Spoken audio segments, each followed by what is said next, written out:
Okay, so yesterday we figured we could find the density of a gas simply from its formula. That if I told you the formula, you could figure out the molar mass. Once you figured out the molar mass, you could divide by 22.4 liters, 22.42 liters, and find the density. Right? That's where we stopped off.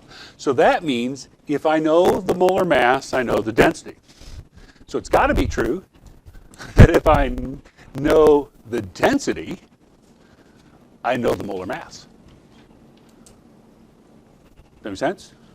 So the other way is, given the density, figure out the molar mass of the gas.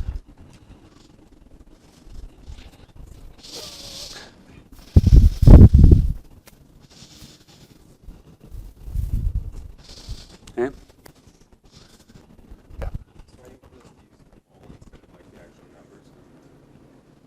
Yeah, because that one, it gets more sig figs usually too. Does that make sense? Because your data is usually 2 or 3 sig figs, whereas 22.42 is 4, and most of your molar masses are at least 4. You know, helium and hydrogen being the exception. And everything else weighs more than 10. So how are we going to do it? We get to pick any amount, right? Density doesn't depend on how heavy the thing I got was. It depends on how heavy for its size. So if I pick a heavier amount, I'm going to get a bigger volume and end up with the same density. So I can pick any volume I want to figure out the molar mass. And the volume I want to pick, 22.42 liters. I'm picking 22.42 liters.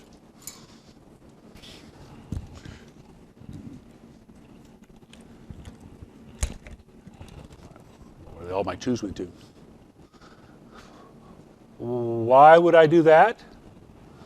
Well, density equals mass over volume. So if I know density and volume, I can find mass. Right? That's just rearrange the equation. To get mass by itself, I'd multiply both sides by d and v. Or multiply both sides by v, end up d times v equals m. If I take grams over liters and multiply it by liters, I get grams. Okay. So since I picked 22.42 liters, that's going to be the mass of 1 mole, which is our definition of molar mass. So if I start off with the molar mass, I can find the density. If I start off with the density, I can find the molar mass.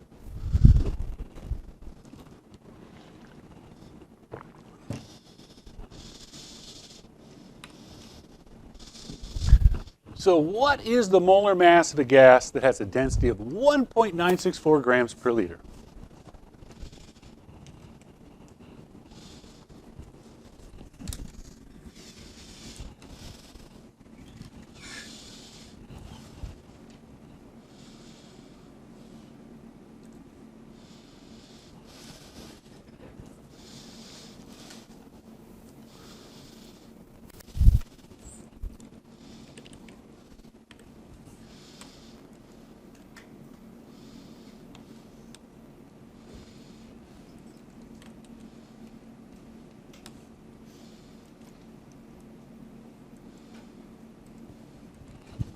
So if mass is density times volume,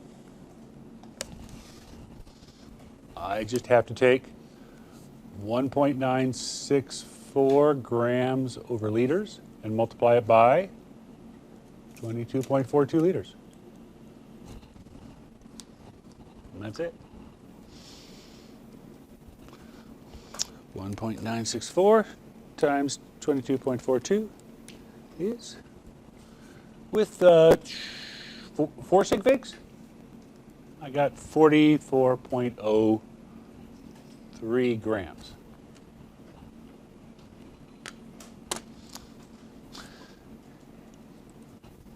And that's how heavy 1 mole of this gas is. This gas might be CO2. How come I know it might be CO2? Because back at the first example, we went the other way. We figured out the density of a gas. We figured out the density of the gas was 1.96 grams per liter. We really did just go backwards. CO2 is 44.01, divide by 22.4, you get 1.96. Right? If you multiply by 22.42, you'll get the 44.01 or pretty close to it. Yeah. Really, really hard? Hey, the units tell you how to do the problem. If I want grams out of grams per liter, how am I going to get grams? Well, I'm going to have to multiply by liters. So something that had a density of 2.6 grams per liter, if I wanted to figure out the grams, the mass, I'd have to multiply by liters, so they would cancel out. That'll make my units work out. So then, since I want a mole, I'm going to pick a number of liters. The number I'm going to pick is the amount for 1 mole, 22.42 liters. So 2.86 times 22.42 is 64.1 grams. Really hard? Okay. All right. So now we're going to go to how we count the parts of the parts of the pieces. Okay? And that is percent composition.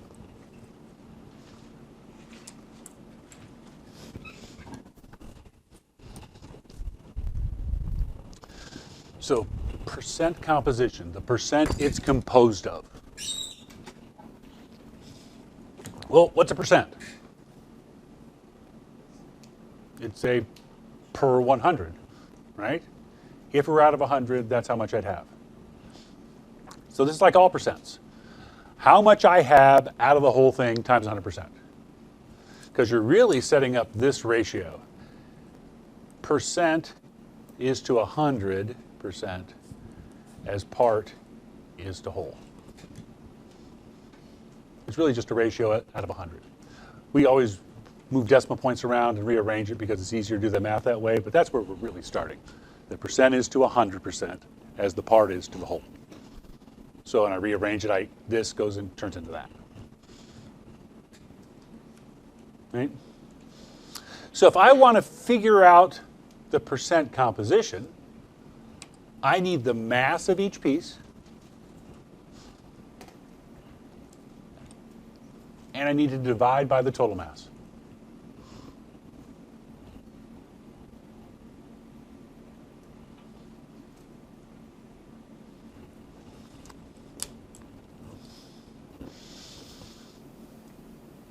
Which is how you calculate a grade every time I give you a test. You take the amount you got correct and divide by the total amount, because you're looking for the percent correct. Right? That's all there is to it. This is not new math. This is just finding a percent. Okay? You've found lots of percents in your life. It's the same thing. We're not learning anything new. We're just going to do it with compounds. So this is the kind of thing that Dalton did to figure out there were atoms. I got a compound made up of silver and sulfur. I tear it apart. I find that when I tear it apart, I get 29 grams of silver, 4.30 grams of sulfur. What's the percent composition of this? Okay. What I'm asking for is what's the percent that's sulfur and what's the percent that's silver?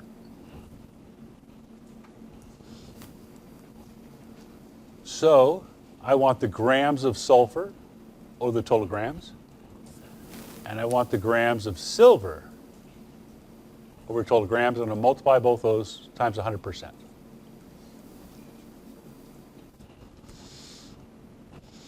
we okay with how I'm making those decisions? The grams of sulfur, 4.30 grams. The grams of silver, 29.0 grams. The total amount of grams? Well, 4.30 grams plus 29.0 grams is 33.3 grams. Right? That's my total.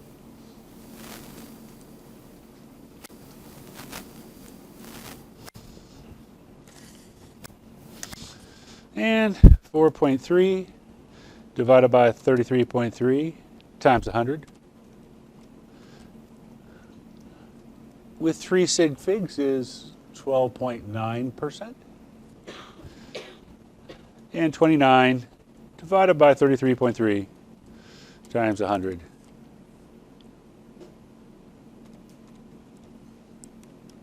equals, with 3 sig figs, 87.1%. So it's 12.9% sulfur, 87.1% silver. Is that anything different than you've done percentages along before? It's nothing new. Percent composition, we're just trying to percent of each element. So they take something, tear it apart, and you can find the percents. But they use this to try to figure out what the formula is. And we'll do that tomorrow. Yeah. So we don't, for like AG, would it be 2 sig figs, or you just add the 1? No, the point because I looked here, that 0 is a sig fig. Oh, I see. See, it's after the decimal point? Yeah. So 0 is a sig fig because it's after the decimal point, so there we go. All right, so, how can we check that we didn't make a stupid mistake? It should add up to 100%. If it doesn't add up to 100%, you did something silly. Right? You left a part off somewhere. You got over 100%, you created stuff. I know you have that kind of power. So tomorrow we'll talk, or Friday we'll talk about using percentages to find formulas. Okay? But today we're going to go the backwards of that. Use the formula to find the percentages. Now, percent composition is like density. It doesn't matter how much I pick. I can pick any amount. I'm going to pick an amount that makes my math easy. I'm going to pick 1 mole. Get to pick any amount, I'm going to pick 1 mole. Why? Well, if I give you a formula and I ask you to find the percent composition, you got the formula, and to find the percent composition, you need to find the mass of 1 mole. Right? You got to find the mass of 1 mole. How do you find the mass of 1 mole? You add up how heavy each one of the pieces is. So you will know how heavy each one of the pieces are, and you'll know how much the whole thing weighs. We figure out how, in CO2, we figure out the grams of carbon and the grams of oxygen to figure out how heavy CO2 is. Well, that's what we're going to do this time. Except now we're going to take that stuff, our steps to get to the end, and we're going to use those to figure out percentages. It's tedious. It's not hard. We understand the difference between tedious and hard, right? So it's just like the last one, except we're going to start by finding molar mass, the mass of 1 mole. So calculate the percent composition of C2H4.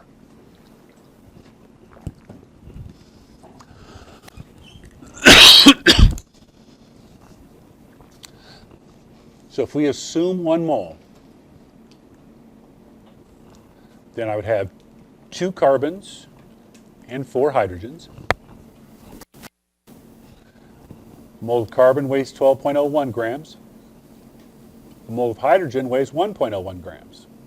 So I would have 24.02 grams of carbon and 4.04 for a total of 28.06 grams altogether.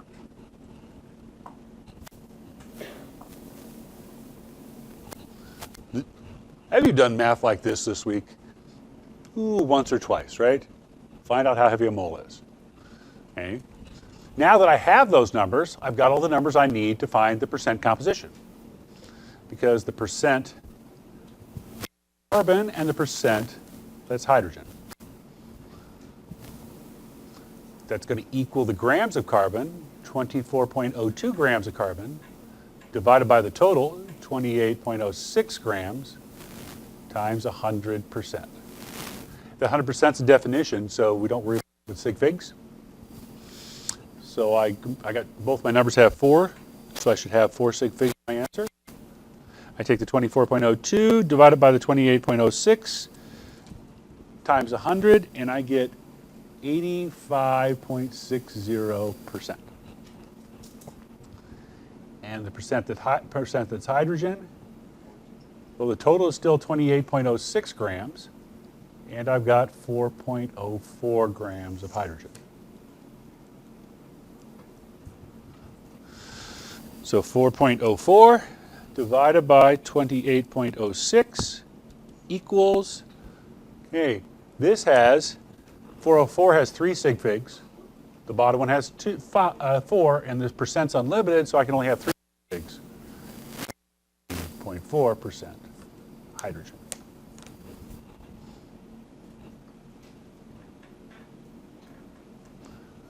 Unbelievably awful? No. It's not bad at all. These are pretty straightforward. Okay. How could I make it nastier? After looking at the quiz, I can make it nastier by giving you a name, because you did much better on the homework than you did on the quiz yesterday about writing names. You forgot some little pieces along the way. So think about how much help you were getting along the way in writing those names, because you didn't get that same help on the quiz, and for many of you that showed up. Okay. Oh, we're still going to be practiced writing names and formulas. That hasn't gone away. Okay. Only if we want to talk about chemicals all year. Okay, but percent composition of aluminum oxide. So, is the second word acid? No. Does the second word have a prefix? No. So that tells you this is ionic. Right? So it's ionic, so aluminum and oxygen. Aluminum's 3 plus, O's 2 minus. Crisscross, get Al2O3. So that means I have 2 Als and 3 O's.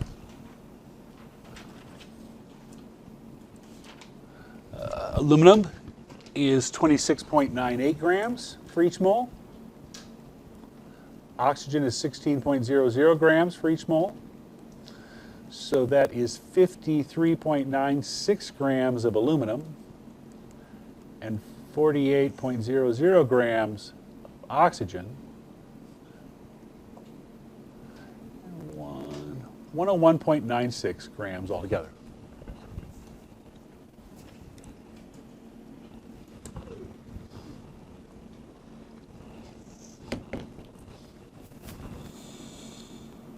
So now I can find the percent that's aluminum and the percent that's oxygen.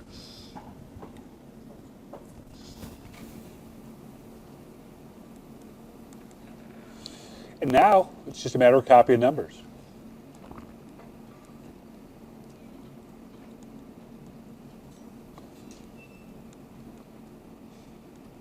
$53.96 grams of aluminum, over 101.96 grams altogether, and 48.00 grams of oxygen divided by 101.96 grams altogether.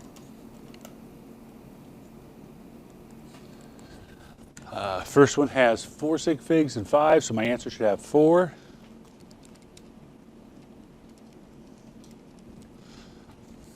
And I get 52.92% aluminum